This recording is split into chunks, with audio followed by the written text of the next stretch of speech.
앵커 북미 간 비핵화 협상이 답보 상태에 머무르면서 대북제재 해제 논의도 제자리 걸음을 면치 못하고 있지만 남북 경협에 대한 기대감은 점점 높아지고 있습니다. 문재인 대통령도 싱가포르에서 신속한 남북 경협에 대한 의지를 드러낸 가운데 정부 내에서도 세계에서도 다각적인 검토가 이뤄지고 있습니다.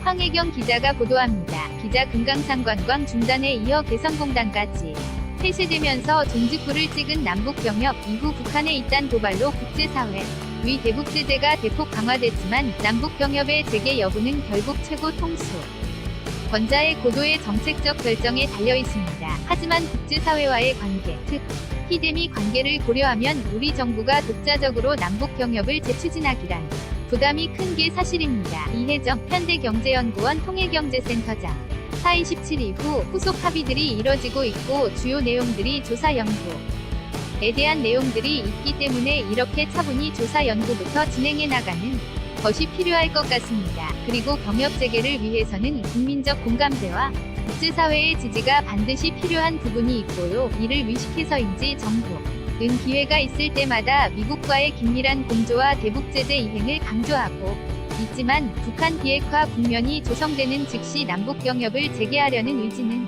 곳곳에서 포착되고 있습니다. 관계 부처 내의 제재 업무 관련 TF팀이나 북한 자원을 효율적으로 이용하기 위한 TF팀 등이 꾸려지는가 하면 북한과의 철도, 도로, 산림협력 등을 대북제재의 예외로 승인받을 수 있는 방안도 검토하는 등 다각적인 조치를 취하고 있습니다. 문재인 대통령도 남북 경제협력을 한국경제도약의 또 하나의 기회라고 강조하고 있는 아세안에도 도움이 된다고 피력하기도 했습니다. 문재인 대통령 지난 13일 정부는 하루빨리 평화체제가 이뤄져 경제협력이 시작되도록 노력할 것입니다. 특히 경제계 쪽에서는 이미 남북경협 관련 각종 세미나가 개최되고 사내 전담팀을 꾸리는 등 발빠른 움직임을 보이고 있는 가운데 대통령 직속 북방경제협력위원회의 북한 나선 지역 방문도 같은 흐름으로 받아들여지고 있습니다. 남북경협 재개를 위한 민관의 이 같은 대비와 노력이 언제쯤 꽃을 피울 수 있을지 주목됩니다. YTN 황혜경입니다.